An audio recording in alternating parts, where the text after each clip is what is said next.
Hello, everybody, and welcome to your asynchronous day tutorial. So I wanted to get you guys started on Lightroom. I'm sure some of you already had a look at it or you've been using it for a while, but it's the same editing software as, like I've said, Adobe Camera Raw.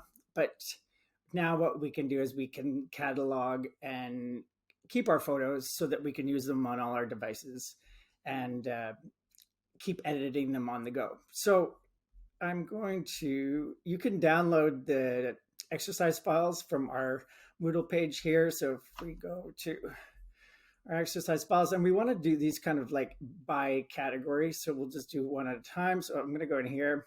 I've already downloaded it, but I chose basic color corrections. So if you want to open that one and then download basic color corrections and then store it on your computer, on your desktop or wherever you want. And then, or your external hard drive would be best because we're going to be using a lot of images and your Lightroom's going to fill up pretty quickly. All right, once you get that downloaded, then we're going to open up Lightroom. So if you go into your Creative Cloud, go to Lightroom, and boom, it opens up.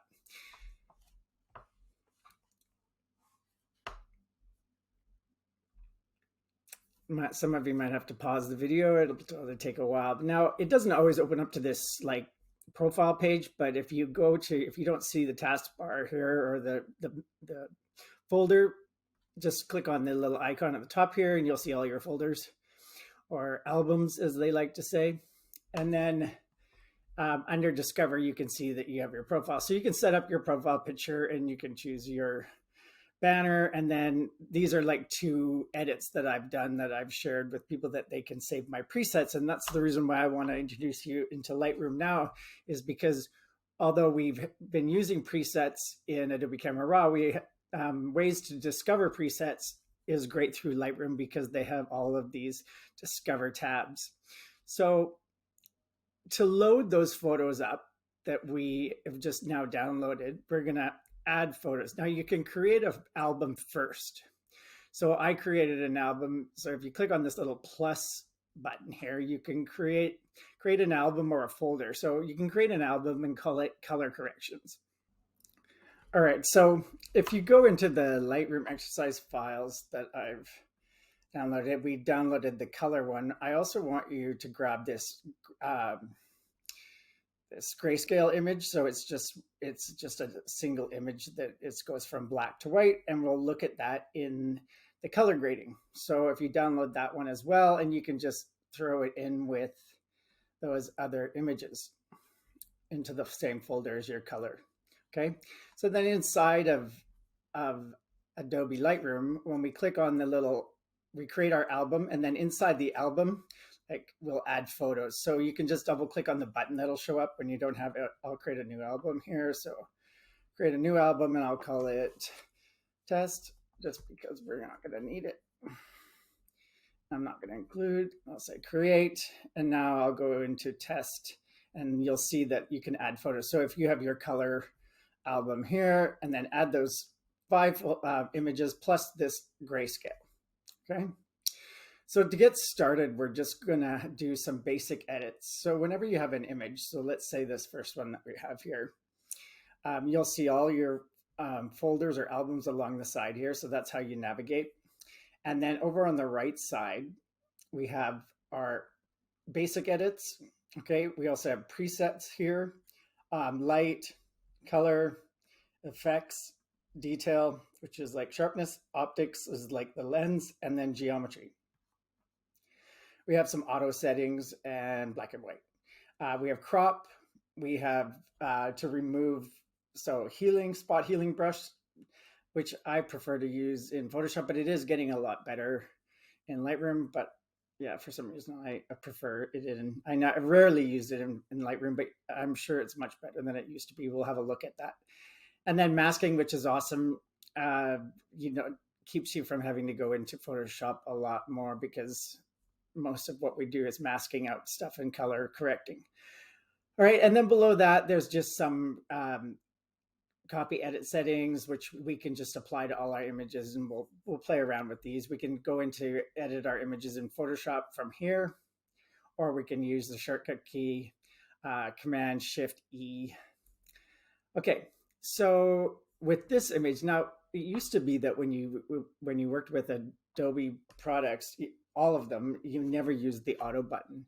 But now with AI and how much better the software is, let's start this edit without, we're not going to do any color correcting at the moment. We're just going to hit auto.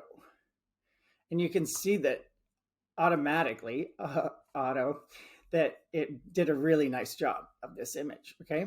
Now, right below that is the profile. So it's like a basic starting point for your images. So there's a bunch of different ones that you can start with. And there's one that's called Adobe Portrait or Adobe Vivid. There's a bunch of different ones. And if you have raw images, actually, you have even more choices. But we're going to start with, we'll just throw this one on Portrait. You can see the difference when you kind of scroll across all of them, how they're going to affect your images. And landscape's a little bit too vibrant. Portrait's pretty nice. And I think Portrait's just enough of the skin tone. You can see how the skin starts to go a little bit too orangey here. So I think we're going to just use Adobe Portrait. Now, at the bottom of your screen, you're going to see, we can see before and after here. So if we go turn that off, turn it back on. So that's kind of nice. We can flip back and forth here. If you want your images to disappear from below here, we can just turn that off. So it's just the image. And that's the icon next to the before and after. So we can put those back on or turn them off and then go back and forth here.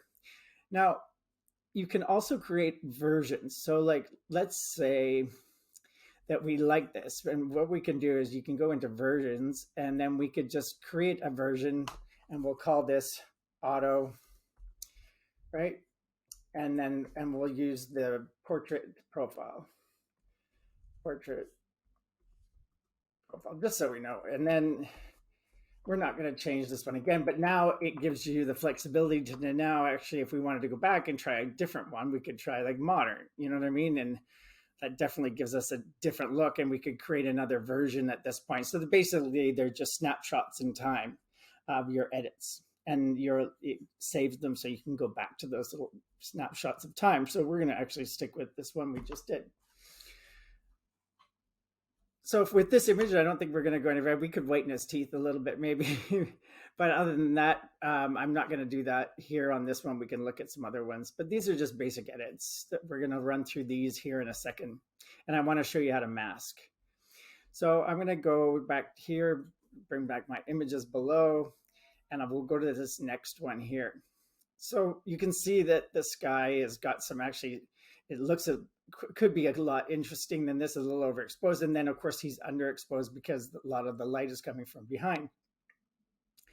So what we should do to get started, I'm going to turn off versions here, and we should mask out this person here, and then we can play around with working with the sky, and then we can work with the mask of the person. So if we click on the fourth one down here, we got crop, we got healing brush, and then we have mask. So I'll turn that on, and actually it allows us to choose, like, say, sky or background. So let's say I choose background. Okay, and then I come over here and look at that. It selected the background. So that's awesome. So we have that one, and then if we want to create another one, I'll create another one where I'll say subject. Okay, and then now it's selected him. So now I have these two masks. One's the background and one is the subject here. So I'll go to the background one and we'll work on this one first. So it gives us all our basic edits here. So exposure. And what I'm going to do with this one, I'm just going to go down to, like, say, dehaze. And I don't use it very often, but this is a good one. The only thing is we're going to have to desaturate or unsaturate the image because dehaze uses a lot of saturation. If we drag this up, you can see that it's going to make kind of our clouds a little bit more ominous. And maybe I'll just reduce the saturation a tiny bit. And if I wanted to come up here and make this a little bit more eerie, I could actually drop the saturation down a little bit more and then maybe bring the blacks, pop the blacks a little bit and add a little bit of contrast. Okay, so that's going to be our sky. Now that's not the subject of our image anyway, of this picture, it's him. So I'm going to go to that image, that mask, and now you can see that it's highlighted here. So I'm working on that.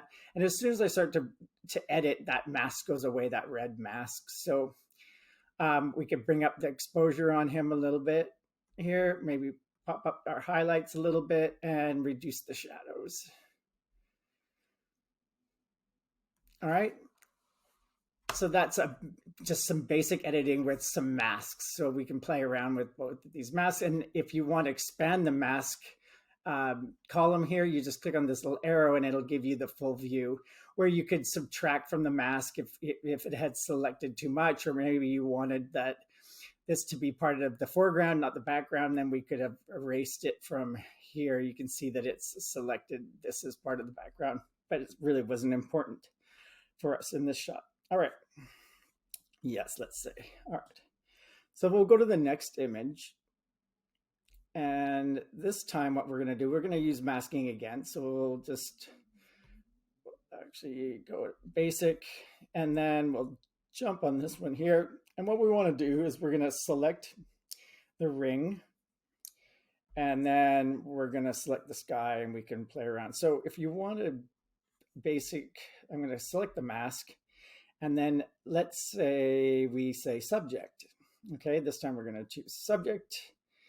And then when I come down here, you can see it's selected this ring, which is great. And then, but it's selected the motorcyclist as well. So we're going to need to remove that. So let's expand our mask. And then what we can do is we can subtract from this mask. So if I go subtract, and I can just say brush, right? And then it's going to give me a brush here that I can just erase that part of the mask that I don't want it to select. Okay, there we go.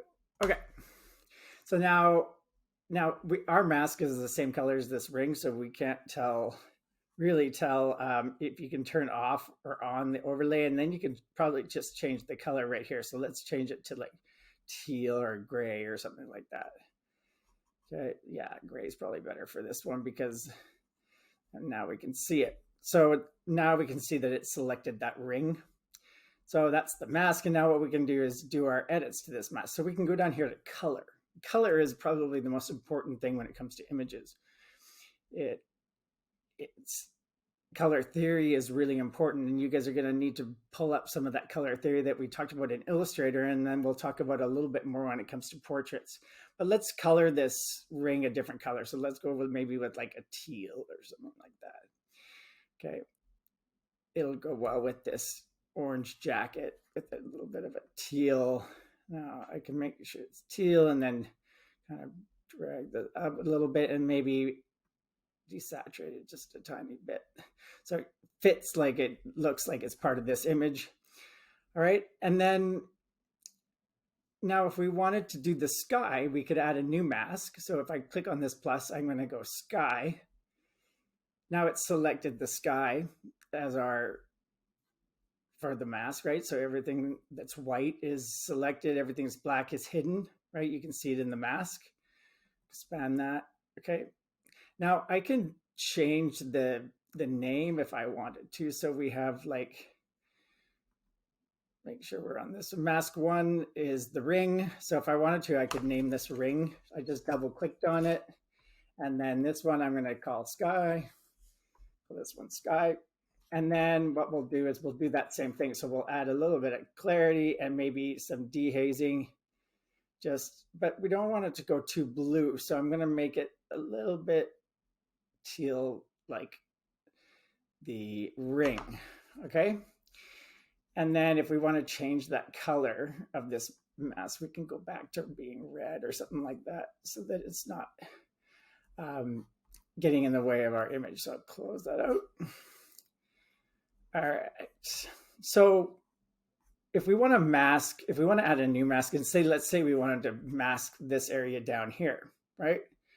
Then we could just use, we could select another mask, and this time we could just use a brush, or we could use a linear gradient, right? Or a linear gradient would allow, yeah, let's do that. Okay, so click on linear gradient, and now what I can do is drag up from the bottom, and you can see how the mask is it has a gradation from, like, say, the strongest of the mask all the way down. So then you can grab this top ring and bring it and squish it down and then slide it right there. And I'll bring that one down. So it's not putting any of our edits into the sky. We can bring that gradient really close to each other. And then now what we can do is add some saturation. And that's all I'm going to really do. I'm going to add a bit of saturation. I'm going to warm it up by taking the temperature and just drag it this way a little bit, right? Or bring it back into these reds or something, a little bit more. Okay. And what I want you to pay attention to is a lot of why this image looks good, or why I chose this image, is the fact that it has a complementary color scheme. So this blue and the orangey kind of red here. And when we look at images from now on, we're going to want to keep our color theory in mind. Okay, but we'll look at that in a second. So our next image here, we're going to try some of the presets. So that's really why I brought you here into Lightroom, because I find that we could have done all of these same edits in Photoshop and Adobe Camera Raw, but Lightroom's nice because we can keep editing our images. So this time I got this image selected, and I'm going to go into my presets here. Now, I gave you some presets right here in our Lightroom exercise files. I believe there was, bridge downloads. Presets. So if you want, you can load those into Lightroom if you'd like. And how you can do that is just here, click on that, and you can import presets and just select those presets that we've already downloaded on your computers, or you might have them only on the school computers, so you can download them, put them on your home computers, your laptops. The great thing about this is you can create your own preset packs and you can share them amongst each other. So if you have a bunch that you really like, that you've like the ones I shared with you guys, so it's always a nice starting point, right? So if there is one that you think would work really well with this, then you can go to it and start there. So I'm going to just go into the basic ones. Warm contrast. Let's just do that. And you can see once I select that warm contrast, I can actually add more of this preset or less of this preset. Or we could add a gradient filter, or linear gradient from the bottom. I'll bring this up just to add a little bit more light down here. So I'm just going to reduce the shadows at the bottom here. And then I'll go back into the image, and then I'll come down to temperature. Inside of my color, I can just warm this shot up by going into my white balance and just drag this slider up a little bit, so it looks like he's in Arizona or Texas, or I hope he is anyway.